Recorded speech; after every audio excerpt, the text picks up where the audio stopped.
Have you ever wondered, can we love each other? And how do we do it? Well, that question became really important to me really early in life. Part of that was driven by my mom's insistence that I have a good moral upbringing. So she made sure that I was in Sunday school every year or every Sunday. And by the time I was 8 years old, I had achieved perfect attendance 3 years in a row. Needless to say, that impressed on me God is love. Love one another as you love yourselves. And that was in sharp contrast to the messages I got at home, because that was punctuated with my mom's unfortunate bouts of depression and rage that came from her own traumatic experiences young in life. So I thought about love a lot. And around the time I was 8 years old, it was coming up close to Christmas time. My folks had had another really loud, verbally violent disagreement. And that evening I was lying in bed listening to beautiful music coming from a Christmas program that my mom was watching on the television out in the living room. And suddenly, something's welling up inside of me. It's an emotion, but it's bigger than emotion. And there's this ache in my heart, this ache that I can feel in the marrow of my young bones. And I'm weeping, whispering to myself, can we love each other? Can we just love each other? Eventually I fell asleep and went on about my 8-year-old life. Some of you might wonder, can we just love each other? And after that night, I went on a journey in search of an answer to that question. And spoiler alert, I discovered that yes, we can love each other when we change the way that we think about connection. And what I discovered is that we have the ability to create and maintain what I call consistent conscious connection, which opens up the flow of love inside of us and between us. And when that happens, we get to enjoy connecting. I like to call it the connection advantage. So that journey I mentioned, it had some twists and turns and some rabbit trails and detours. And I'm going to tell you about one of them, a particularly painful one, here in a moment. But as I tell it, keep in mind that you're looking at the happy ending to the story. And I share it with you so that you will know that whatever kind of painful disconnection you might have experienced in your past, or whatever you might be going through today, you can do this too. If this old guy can do it, you can do it. So about 4 years after that December evening, I'm sitting on the basement steps. It's early in the morning before school, and I'm talking with my mom. I'm pleading with her to let me sign up for the after-school music and drama program at the junior high, where I had just started 7th grade. I was so excited. And I'm saying, Mom, you know how important music is to me. You know this is the most important thing in my life. You got to understand, Mom. You got to let me do this. She turns and locks eyes on me with this icy glare, and with venom in her voice, she says, it's not my job to understand you. It's your job to do what the hell I tell you to do. I'm gutted, and I can't breathe, I can't talk, and now there's this anger coming up inside of me, and I don't know what to do with it. So I grab my books, I bust out the back door, I get on the school bus, and I make a vow. I'm going to be angrier at her than she is at me. I'm going to hate her more than she hates me. Now it's like we're on two halves of an iceberg that has split, and there's nothing but icy cold ocean water between us. And we're not realizing in this moment that we are never going to reconnect emotionally again, ever. So now I'm sinking into this emotional, spiritual ocean, and I have no one to help me understand what's going on. And incredibly, I still have this ache in my heart to figure out how to love, how to make love happen. So I kept trying, and I kept trying. And about 28 years later, I had a breakthrough. I'm sitting in my little studio apartment, and I read these words that the Buddha spoke 2,600 years ago. He said, "For hatred can never put an end to hatred. Only love can. Hatred can never put an end to hatred. Only love can."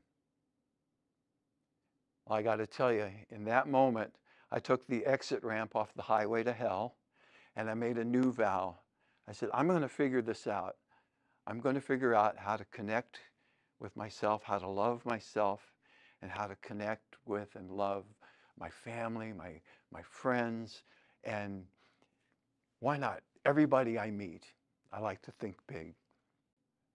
So with 20 years of help from therapists and various healing modalities, spiritual practices, and reading a whole lot of Wayne Dyer books, I discovered that I could create and maintain consistent conscious connection with three things: a goodwill mindset, mindfulness habits, and empathy skills.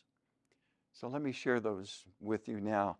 The goodwill mindset, goodwill, of course, is the opposite of ill will, right? The opposite of hatred. So instead of trying to explain it, let's try it together. If you'd like, close your eyes. Bring to mind someone you really love, who's really easy to love and who you know beyond a doubt loves you. Now, make a wish for them, the most life-affirming, love-affirming wish you can think of. And imagine it in your heart, maybe as a light or an energy, a sound, and send it to their heart. And now imagine it filling you both up from head to toe. Then let it expand out to include other loved ones, maybe family, friends, neighbors, co-workers, and let it spread around the world until it touches every human being on the face of the planet. And finally, bring it back home into your own heart for yourself. So that's one way you can practice goodwill. Then there's mindfulness habits. Mindfulness, I think of as keeping one thing in mind, keeping our mind full of one thing and focusing our attention there.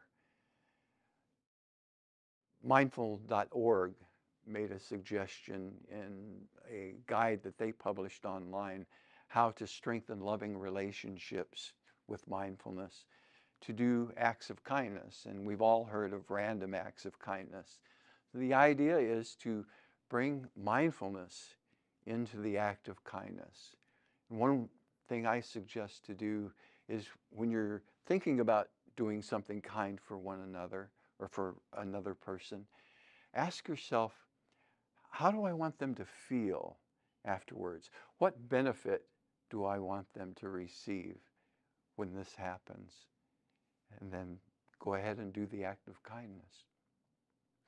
Thirdly, there's empathy skills, developing empathy skills. And I like to think of empathy as the learnable skill that unlocks our amazing human capacity for compassion.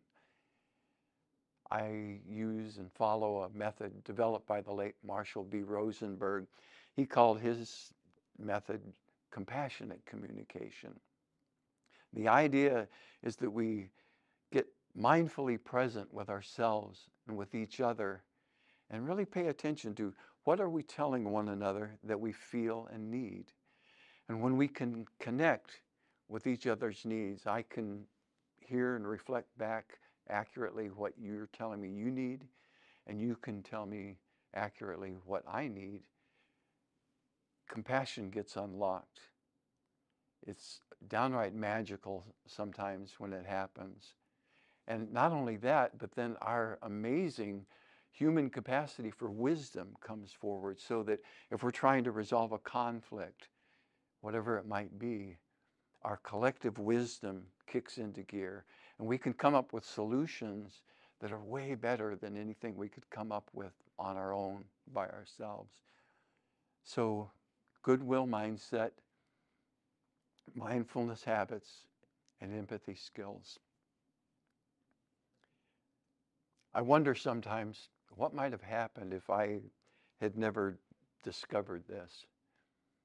I'm pretty sure that I'd be ostracized from my family, my dear friends.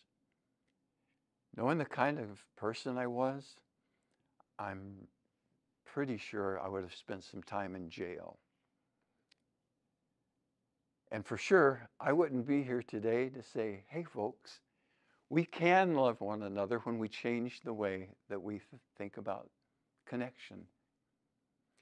And even though I was never able to reconnect with my mom before she passed away, I was able to let go of the anger, the hatred, and the rage, and replace it with goodwill, with compassion, and with love, even for my mom. So I want to challenge you. Pick one of these and put it into practice every day until it becomes a habit, and then add another, and then add another. And pretty soon you'll discover that you too can create and maintain consistent conscious connection. And when you do, you too will get to enjoy the connection advantage in all of your relationships, from the bedroom to the boardroom and beyond. And I pinky swear promise you with my crooked little pinky that if you do this, you will be able to answer the question for yourself, can we love each other? And like me, your answer will be yes, we can. And not only that, even better than that, you're going to know how to do it. So I want to leave you with my wish for you. May you know true peace, abundant joy, and overflowing love today and every day of your life. Thank you for your kind attention.